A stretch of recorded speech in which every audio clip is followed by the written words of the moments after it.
This is Checkpoint. Thank you for joining us. Different pictures of worship were painted today amid the coronavirus pandemic that is fast affecting the world. Some churches closed as others proceeded with service. Brian Obuya starts us off tonight, reporting on the situation in churches earlier today. Silence engulfs the All Saints Cathedral in Nairobi. Its doors remain closed as the church had announced on Tuesday that it has suspended all services indefinitely to curb the spread of the virus.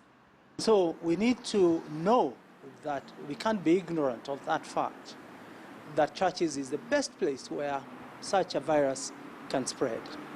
And so we chose to close the building, but not to close the church, because the church is not a building, it's about people.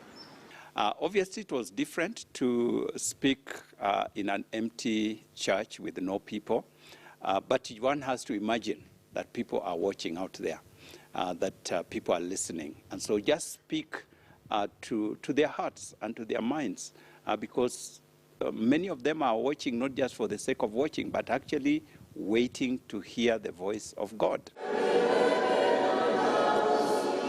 A different picture was seen at the Holy Family Basilica, where in total disregard of how dangerous the coronavirus has proven itself, chose to congregate for the service, though trying to put in place a few measures just like the Metro Church International in Nakuru. Government officials having to stop some churches from holding services by force, all in a bid to ensure the safety of the very members. If God did not need a church or an altar, then there is no need of us worshiping in the church. There is a place of an altar that cannot be taken away with anything else. Tumezingatia yote, watu ni wachache, na tumeweka maji na sabuni ambayo watu wanaosha mikono ili waingie tuendelee na ibada. Walikataa, ilinibidi niwaombe wanipe dakika 20 nimalize ibada, na tukamaliza ibada yetu premature wakiwa ndani.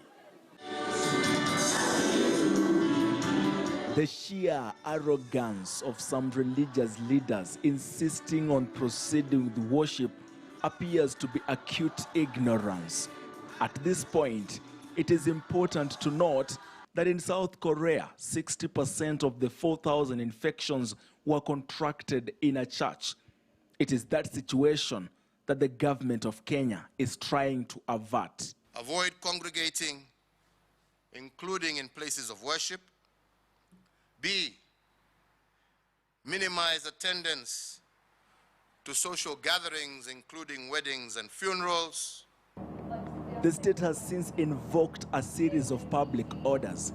There will be no church service. Let me start or by other apologizing. Gatherings. I am very sorry. It is now an order about the fact. The global outlook shows that more than 300,000 people have contracted the novel coronavirus, and at least 12,944 have died, according to a tally by the Johns Hopkins University. Of those deaths, at least 323 were recorded in the United States. 793 deaths were reported in Italy in only 24 hours leading up to Saturday the 21st, becoming the world's worst coronavirus crisis.